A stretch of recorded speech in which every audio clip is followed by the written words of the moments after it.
Lebah ditundukkan oleh Allah. Dia bekerja atas arahan Allah Subhanahu wa taala, sekali lagi untuk siapa? Untuk kebaikan manusia. Allahu akbar walillahil hamd. Kalau ini kita pikirkan, kita renungi bersama, kita tadabburi betapa luar biasanya makhluk kecil ini. Bukan hanya dia mengeluarkan cairan minuman madu yang memiliki obat bagi seluruh manusia, tetapi juga peran lebah dalam kehidupan manusia ini luar biasa. Dialah satu di antara mata rantai makanan yang sampai kepada kita, yang melakukan penyerbukan untuk sayur-sayuran, tanam-tanaman, bahkan keju yang kita makan, susu sapi yang kita minum atau kambing kita minum, itu semua ada keterlibatan lebah dalam membawa serbuk kepada tanam-tanaman, tumbuh-tumbuhan yang dimakan oleh sapi dan kambing serta al-an'am, hewan ternak kita. Allahu akbar. Sehingga kalau dihitung kontribusi lebah untuk kehidupan manusia setahun saja, itu kontribusinya lebih dari 200 miliar dolar. Itu lebah. Bagaimana dengan manusia yang dikaruniakan otak, pikiran dari Allah Subhanahu wa taala. Masyarul muslimin rahmati Allah, di surah An-Nahl ini Allah memberikan panduan bagaimana kita membangun peradaban yang baik, yaitu dengan apa? Menegakkan keadilan dan berbuat ihsan.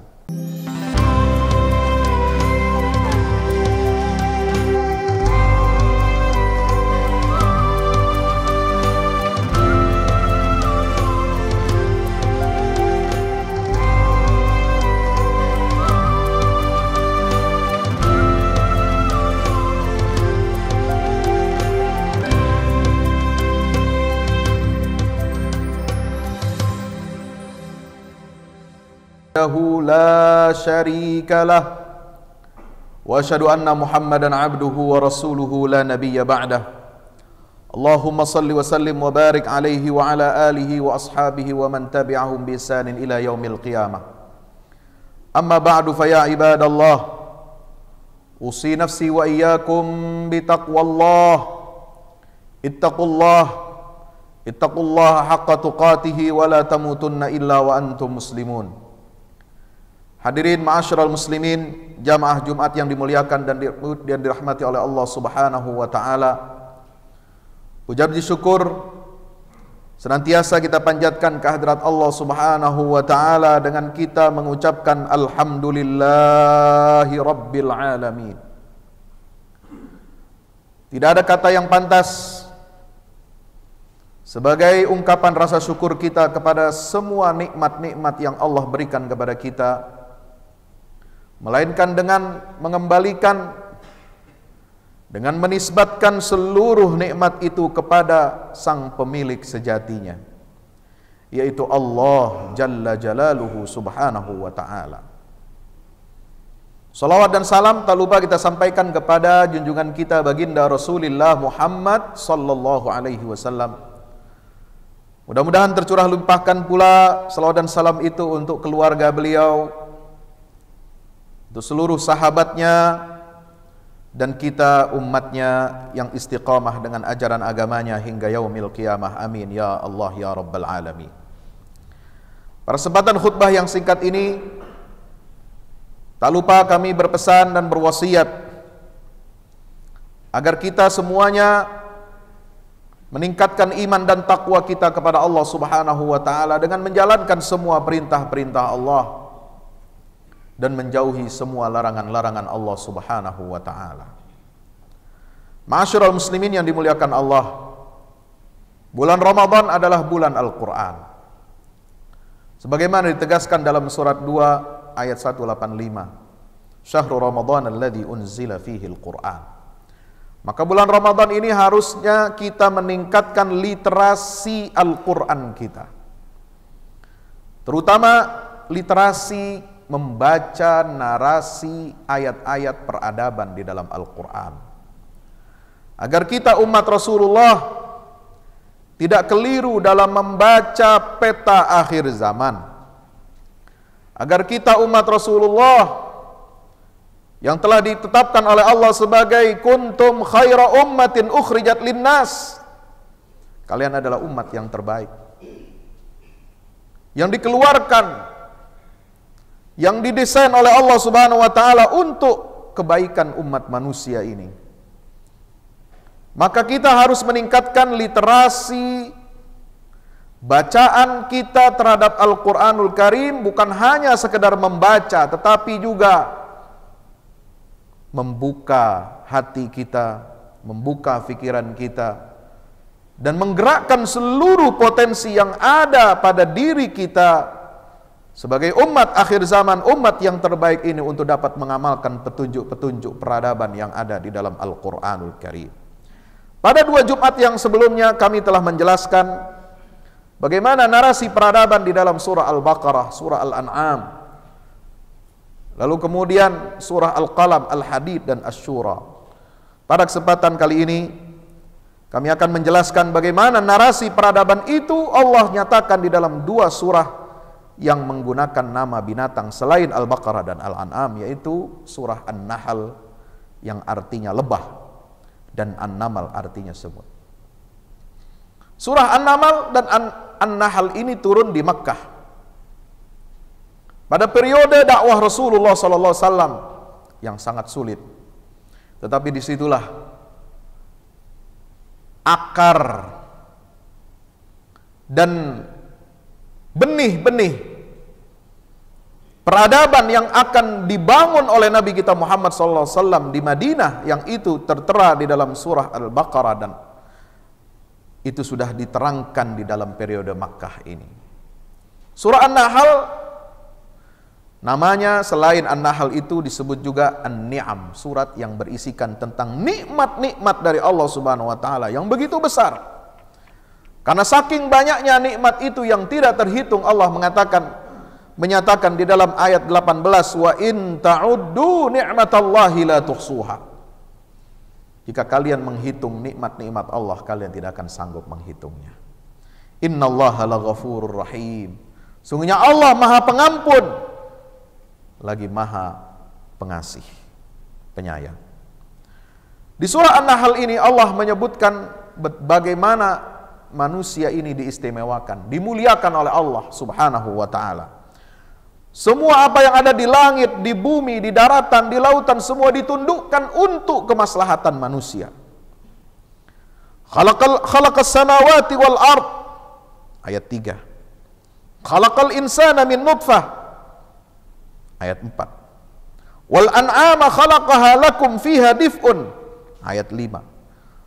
Dan seterusnya dan seterusnya. Wal khayla wal bighala walladzi anzala minas samaa'i maa'a yumbitu lakum bihi zar'a waz zaituna wan nakhila wal an'am wal a'nab, sampai wasakhara lakumul laila wan nahar. Malam siang itu semua ditundukkan oleh Allah Subhanahu wa taala, matahari dan bulan untuk kepentingan manusia.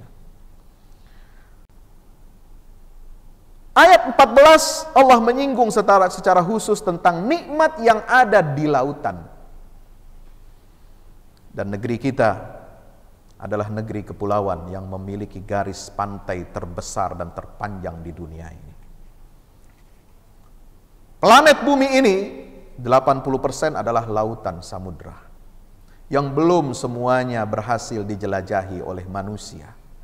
Belum semuanya, bahkan manusia lebih cenderung, lebih enak untuk pergi ke luar angkasa karena merasa lebih nyaman, merasa lebih enak, atau pergi menjelajahi daratan-daratan, negeri-negeri, benua-benua dengan keindahan alamnya. Tetapi masih sedikit manusia hamba Allah ini yang menyelam, mengeksplorasi lautan, samudra yang diciptakan oleh Allah Subhanahu wa taala. Huwallazi sakharal bahr litakulu minhu lahman tariya wa tastakhriju minhu hilyatan talbasunaha wa taral fulka mawakhira fihi wa litabtaghu min fadlihi wa la'allakum tashkurun. Allah telah menundukkan lautan ini untuk kalian. Iya, untuk digali, dieksplorasi, dijelajahi. Ilmu tentang kelautan ini luar biasa. Bukan untuk dieksploitasi, bukan untuk dicuri kekayaan alamnya, tetapi itu semua menjadi tanda kebesaran Allah Subhanahu wa taala yang harus kita jelajahi, yang harus kita catat, yang harus kita wariskan untuk anak cucu generasi mendatang. supaya kalian, kata Allah, dapat makan dari lautan itu daging-daging ikan yang segar. Allah menyebut lahman tariya. Tidak terfikir oleh kita. Kenapa hal yang kelihatannya remeh setiap hari kita makan ikan, tapi disebut di dalam Al-Quran? Tidak ada yang remeh di dalam Al-Quran. Satu huruf di dalam Al-Quran tidak ada yang hina dan tidak ada yang remeh. Semuanya penting. Dan ketika Allah menyebut lahman tariya, kemudian dari lautan itu kalian akan mengeluarkan hilyatan, perhiasan-perhiasan. Subhanallah. Talbasuna, yang akan kalian pakai, kalian gunakan. Kalian akan juga melihat bagaimana al-fulk, kapal-kapal bahtera itu berlayar. Ya, ada tidak tenggelam, bisa ada daya gravitasinya. Subhanallah. Belum lagi ayat-ayat yang lain, tanda-tanda kebesaran Allah, nikmat-nikmat yang ada di alam semesta ini yang dipaparkan di dalam surah An-Nahl ini. Tetapi intinya adalah bagaimana kita membangun peradaban Islam ini sebagaimana peradaban lebah. Yang itu direkam oleh Allah Subhanahu wa taala dalam ayat 67. Di mana Allah Subhanahu wa taala ayat 68, maaf. Wa auha rabbuka ilan nahli an ittakhidhi minal jibali buyutan wa minas syajari wa mimma ya'risun. Thumma kuli min kulli thamarat fasluki subula rabbiki dhulula yakhruju min butuniha syarabun mukhtalifun alwanuhu fihi shifaa'un linnas inna fi dzalika laayatan liqaumin yatafakkarun. Allah memberikan wahyu kepada lebah. Apa maksud memberikan wahyu di situ? Memberikan ilham, petunjuk, rambu-rambu, cara hidup lebah itu diatur oleh Allah, dan lebah tidak pernah melanggar aturan Allah. Lebah itu sangat patuh kepada protokol Allah. Semua jalan hidupnya digariskan, dan dia tidak akan keluar dari garis itu. Ini hebatnya lebah. Apa kata Allah kepada lebah? Anittakhidhi minal jibali buyutan. Rumahmu, sarangmu itu hanya ada 3 tempat. Pertama, di gunung-gunung. Kemudian di pepohonan. Wa mimma ya'risun, dan apa yang kalian buat sarang di tempat-tempat tertentu. Rumah sarang lebah tidak lebih dari 3 tempat itu. Dan lebah taat kepada protokol Allah Subhanahu wa taala. Dia tidak sembarangan membuat rumah atau sarang di sembarang tempat. Ma'asyiral muslimin dimuliakan Allah Subhanahu wa taala. Maka lalu kemudian Allah Subhanahu wa taala menyatakan, kuli min kulli thamarat. Cara makannya dan apa yang dimakan oleh lebah itu pun diatur oleh Allah. Kuli min kulli thamarat, makanlah, hisaplah dari buah-buahan. Fasluki subula rabbiki dzulula. Tempuhlah jalan-jalan yang telah ditetapkan oleh Tuhanmu itu dengan mudah dan nyaman. Maka kemudian karena lebah itu mematuhi protokol Allah, taat kepada aturan-aturan Allah Subhanahu wa taala, dalam seluruh aturan hidupnya dia senantiasa tunduk kepada aturan Allah, maka Allah menghadiahkan untuk manusia keberkahan dari lebah. Apa keberkahan itu? Yakhruju min butuniha syarabun mukhtalifun alwanuhu fihi shifaa'un linnas. Keluarlah dari perut lebah itu cairan, minuman yang beraneka warnanya, beraneka ragam. Itulah madu.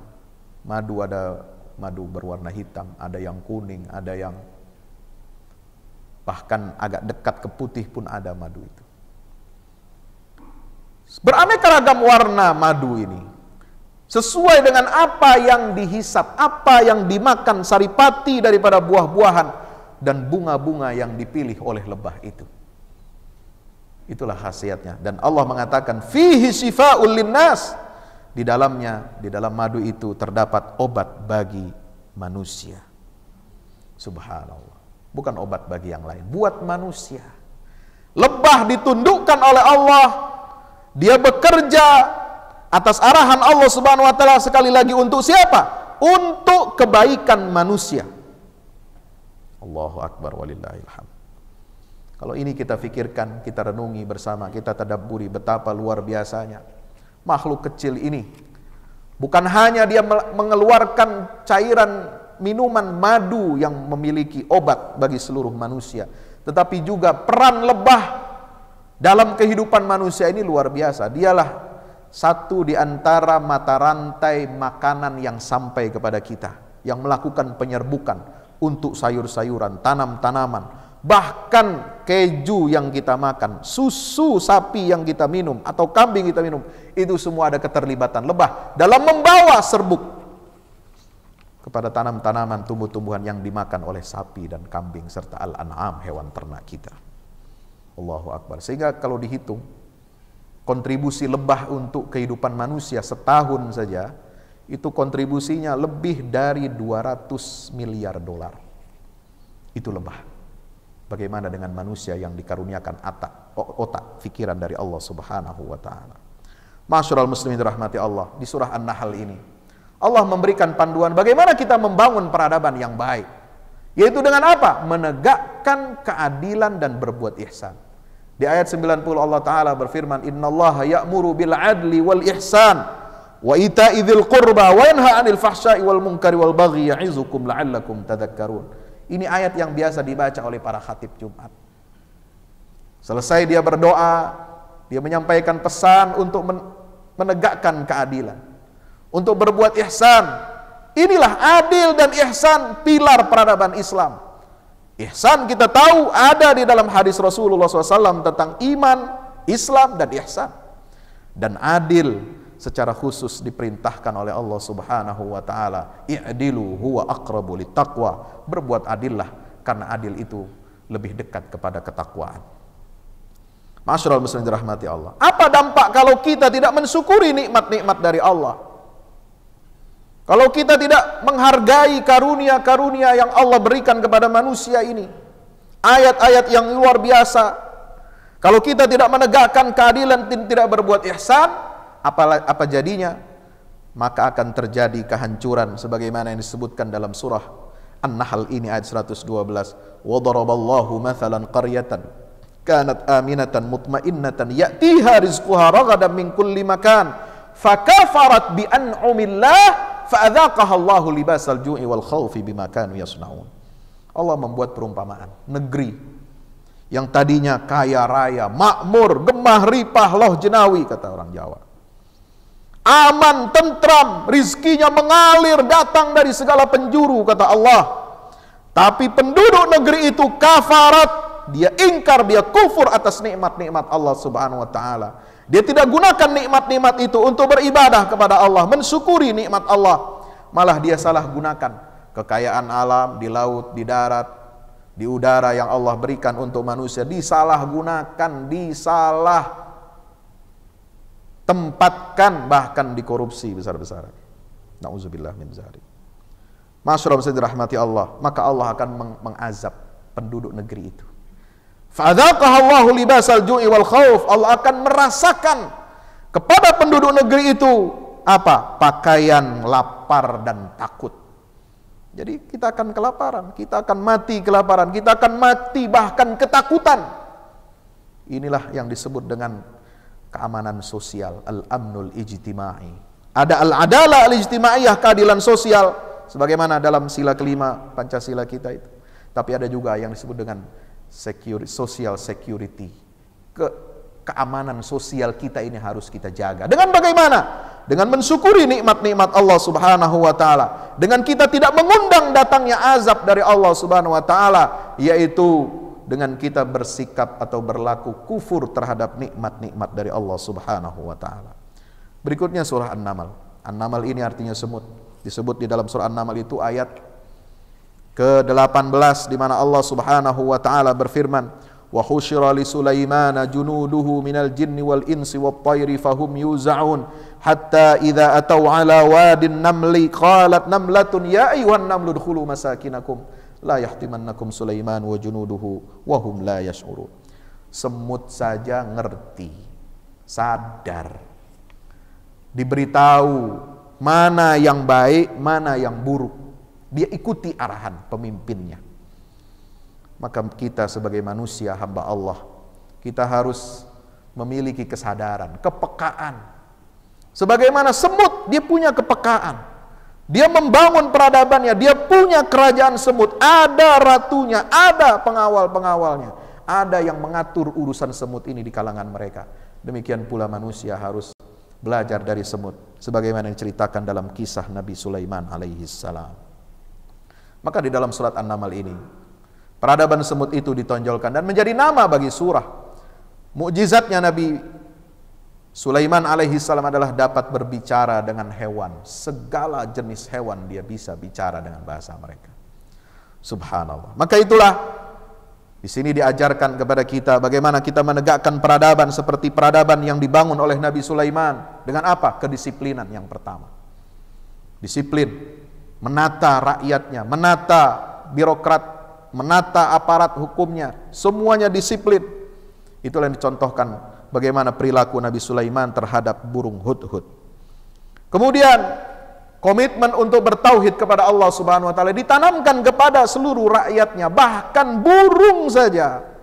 Dia berdakwah, dia beramar ma'ruf nahi mungkar, dia berkelana menjelajahi negeri-negeri. Lalu kemudian dia melihat ada satu kaum kerajaan yang makmur tapi penduduknya dan rajanya menyembah selain Allah Subhanahu wa taala. Disitulah muncul sensitivitas. Tidak rela kalau ada manusia kok bisa menyembah selain Allah Ta'ala. Allah yasjudu lillah alladhi yukhrijul khab'a fis samawati wal ardi wa ya'lamu ma tukhfun wa ma tu'linun, ayat 25. Inilah kehebatan peradaban tauhid yang dibangun oleh Nabi Sulaiman alaihissalam. Sampai burung saja punya sensitivitas untuk berdakwah. Yang ketiga, tidak sombong jadi pejabat. Tidak sombong jadi pemimpin. Allah ta'lu alayya wa'tuni muslimin innahu min Sulaiman wa innahu bismillahirrahmanirrahim. Lihat surat Sulaiman yang dikirim kepada Ratu Negeri Sabah, Ratu Balqis. Ini adalah surat dari Sulaiman. Dia tidak menyebut dirinya raja. Dia tidak menyebut dirinya maharaja, Sri Paduka, pemimpin besar. Tidak. Tapi dia menyebut dirinya dengan penuh kerendah hatian. Innahu min Sulaiman. Ini dari Sulaiman. Sulaiman siapa? Innahu bismillahirrahmanirrahim. Sulaiman itu mulia karena dia bismillahirrahmanirrahim. Dengan pertolongan Allah yang maha rahman dan maha rahim, dia mendapatkan kemuliaan dan izzah dari sisi Allah Subhanahu wa ta'ala. Inilah yang harus kita tunjukkan dalam membangun peradaban khairu ummah. Dan terakhir, bagaimana menjadikan kemajuan suatu negeri, kemajuan militer. Zaman Nabi Sulaiman militernya maju, teknologinya maju, membuat istana begitu hebat, luar biasa, sampai Ratu Bilqis kebingungan. Sampai dia angkat bajunya, tersingkaplah betisnya. Kenapa? Takut basah, padahal itu bukan air. Itu adalah air yang mengalir dari pualam-pualam yang ada di istana Nabi Sulaiman.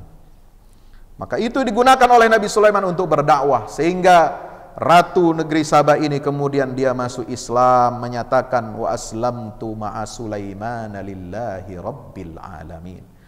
Negeri yang baik, penduduk yang baik adalah penduduk negeri yang senantiasa berdedikasi untuk berdakwah kepada Allah Subhanahu wa taala.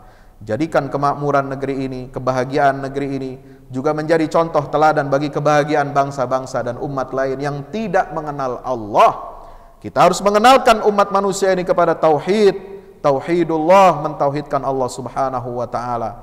Jadikan semua potensi yang ada pada diri kita ini untuk senantiasa kita mengabdi kepada Allah, untuk senantiasa kita mengajak kepada kebenaran, menyeru kepada keadilan, dan senantiasa kita dapat mensyukuri nikmat-nikmat dari Allah Subhanahu wa taala. Barakallahu li wa lakum fil Qur'anil azim wa nafa'ani wa iyyakum bima fihi minal ayati wa dzikril hakim. Qul qawli hadza wastaghfirullaha wal ghafurur rahim. Alhamdulillahi wahda sadaqa wa'dahu wa nasara 'abdahu wa 'azza jundahu wa hazama al-ahzaba wahdah. Asyhadu an la ilaha illallah wahdahu la syarika lahu wa asyhadu anna Muhammadan 'abduhu wa rasuluhu la nabiyya ba'dah. Allahumma salli wa sallim wa barik ala nabiyyina Muhammad wa ala alihi wa ashabihi wa man tabi'ahu ila yaumil qiyamah, amma ba'd. Ibadallah, usi nafsi wa iyyakum bitaqwallah.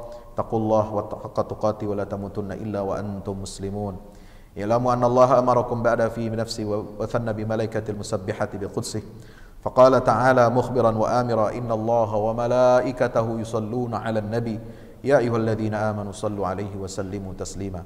Allahumma salli 'ala Muhammad wa 'ala ali Muhammad kama sallaita 'ala Ibrahim wa 'ala ali Ibrahim fil 'alamin innaka Hamidum Majid. Allahumma ighfir lil muslimin wal muslimat والمؤمنين والمؤمنات الأحياء منهم والأموات إنك يا ربنا سميع قريب مجيب الدعوات اللهم انصر الإسلام وعز المسلمين وعلي بفضلك كلمة الحق إلى يوم الدين. اللهم انصر من نصر الدين واخذل من خذل المسلمين. اللهم أرنا الحق حقا وارزقنا اتباعه وأرنا الباطل باطلا وارزقنا اجتنابه. اللهم آت نفوسنا تقواها وزكها أنت خير من زكاها فإنك يا ربنا أنت وليها مولاها. ربنا آتنا من لدنك رحمة وهيئ لنا من أمرنا رشدا. ربنا آتنا في الدنيا حسنة وفي الآخرة حسنة وقنا عذاب النار. وصلى الله على نبينا محمد وعلى آله وصحبه وسلم والحمد لله رب العالمين. وأقم الصلاة.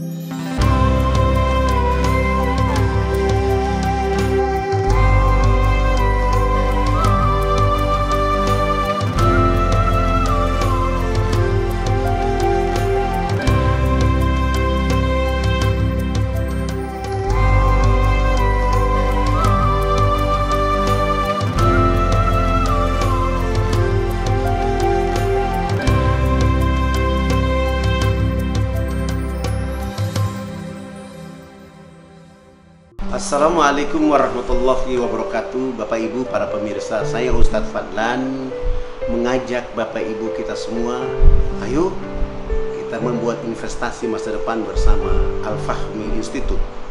Gedung ini sedang dibangun, membutuhkan segala dukungan dari kita semua. Maka itu saya mengajak Bapak Ibu semua, hari-hari dengan kebaikan, hari-hari dengan berinfak, hari-hari dengan bersedekah, hari-hari dengan berwakaf. Dan sangat tepat Bapak Ibu memilih wakaf bersama Al-Fahmi Institute untuk generasi Quran akan datang. Rekeningnya ada di BCA, Muamalat, dan BSN. Ada di bawah sini. Ayo, dengan Al-Fahmi Institute kita mencerdaskan umat dengan Al-Quran untuk Indonesia lebih baik. Wassalamualaikum warahmatullahi wabarakatuh.